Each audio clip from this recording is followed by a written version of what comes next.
Souring a mash. That's what we're talking about today. Why would you do it?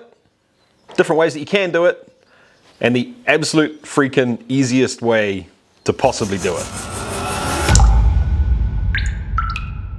How's it going, chasers? I hope you're having a kick-ass week. I'm Jesse, and this is Still It, the channel all about chasing the craft of home distillation and making it a legitimate hobby. All right, guys, so souring your mash. You've probably heard people talk about this a bunch when it comes to distilling, especially probably when it comes to sort of old school American style whiskeys or American style corn stuff. It comes up a lot. I want to talk about it today in a slightly different way. So what I want to say right from the beginning is that what some people mean when they say a sour mash is different than what other people say when they say sour mash. So I'm not really talking about mashing today. What I'm talking about is souring your ferment before it goes into the still. That's what I'm talking about. So sorry if there's any confusion. I know that this is a weird thing and different lexicons come up against each other. So I just wanted to say that. So what some people will talk about when they talk about this sort of topic is taking the leftover stuff left in your pot after distillation and then adding it into the ferment next time. That's not what we're talking about here. That's a different topic, and I think it's got a slightly different set of reasons for doing it. We can talk about that another time if you want, and also a slightly different outcome. It's going to add flavor, but it's going to do it in a slightly different way.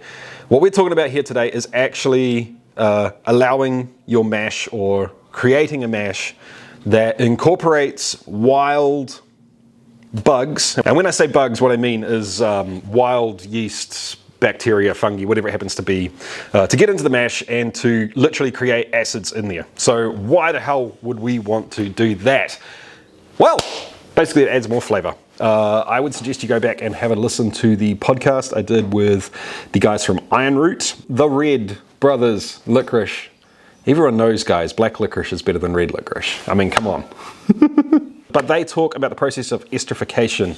So you end up with an acid in your fermented product, you pop it into your still, and in the presence of heat, alcohol, and copper, it goes through the esterification process, and funnily enough, it creates esters on the other side. More often than not, or quite often, they'll turn into tropical, fruity, lighter, sweeter, more approachable types of flavors, which is quite interesting because we're creating this by creating something sour to start with.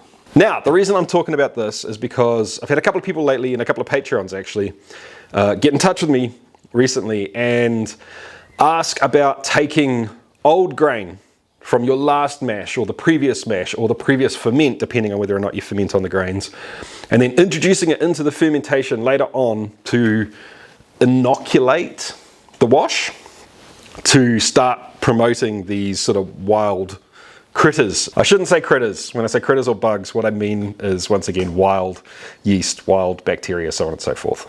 You can totally do this. I've seen people in the beer world talk about it and use it to create sour beers. I don't think there's anything necessarily wrong with it. It's just that I don't think you need to. And here's why, guys. When we make a wash for distillation, here's what we do. Crush the grains, whack them into water at a certain temperature, we mash them, we let them sit, and then if you're fermenting on the grain, you cool it back down, you pitch yeast, you're done. If you're not fermenting on the grains, you separate the grains in the liquid, you cool it down, you add yeast. What we haven't done in any stage here is sanitize the bejesus out of this. So that's what beer brewers do. They'll normally boil for 15 minutes. We don't at any stage boil the crap out of the liquid to sanitize it. So what that means is that all the natural bacteria or the natural yeast or the natural fungus that's in there, some of it dies, sure. Some of it's going to die off at 65 degrees Celsius for an hour, but I guarantee you some of it won't. So my super duper secret ingredient for souring a mash is patience. I let it ferment, I let the Saccharomyces that I've pitched, the yeast that I've chosen to pitch into that wash, do its job, and then I sit and I wait.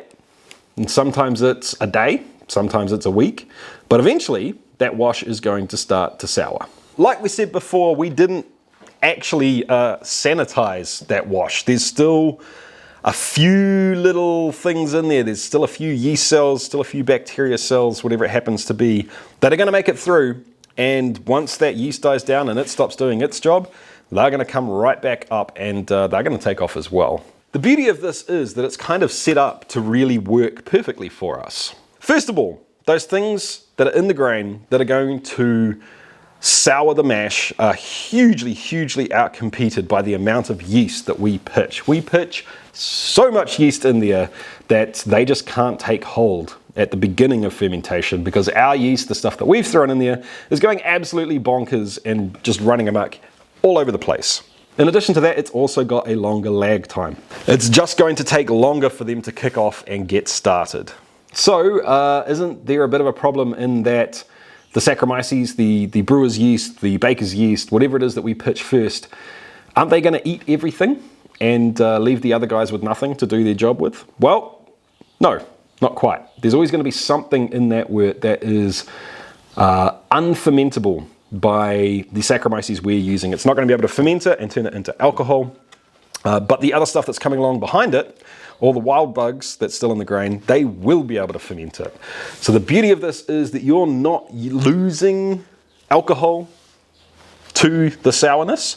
They're simply coming in and cleaning some stuff up that our yeast wasn't going to eat anyway. Once this process starts, how do you know when it's ready to distill? Well, to be honest, that's kind of up to you. It's one of those things.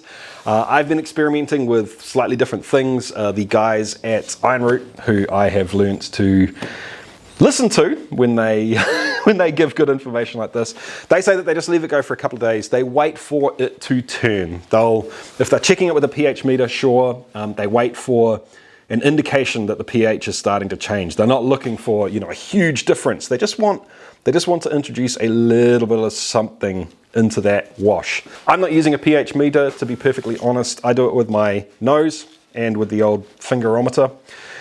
You will 100% a day or two after fermentation be able to smell the difference or taste the difference. And if you don't get it after 2 days, wait for 3 days, wait for 4 days.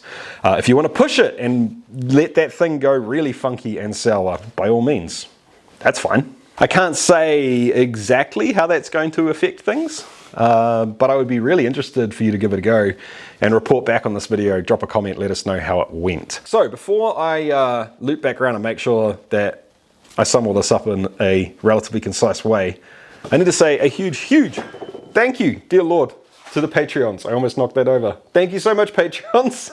I didn't get to do this stuff without you, so thank you. It is very, very, very much appreciated. It does not go unnoticed, trust me. If you out there in internet land are finding value in these videos and you'd like to help contribute directly to the channel as well, you can go to chasethecraft.com/support to find out all the different ways that you can contribute to the channel. One of them being Patreon, if it's right for you. There's a couple others there that won't cost you a cent either, so you can check those out too.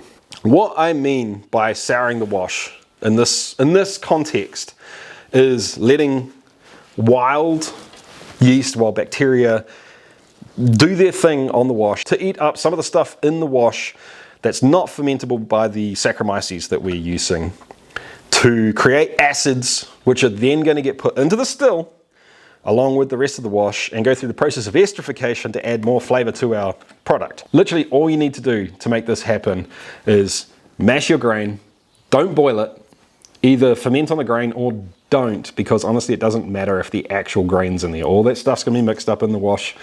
It's slightly more likely to happen if it's on grain than it is if it's not, I would say, in my mind.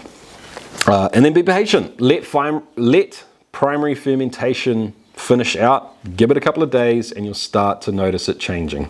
Then, exactly how far you want to let that go is up to you. You make that decision as the artist in control of the product you're making. But if you do something crazy, if you do something different, or if you've tried this a bunch, make sure you report back. Let us know in the comments down below, because I like it. I like it when the group, the community as a whole contributes to these things, so it's not just this big hairy dude standing here yapping his face. I think you get the point. All right, guys, if you found this video helpful, by all means, please, please, please, guys, give me a thumbs up because it helps me out a bunch. If you haven't subscribed yet, please, please do subscribe as well. There's a bunch of you guys watching these videos out there in internet land that aren't subscribed. So, sort it out, team. And I'll catch you next time, guys. Keep on chasing the craft. See ya.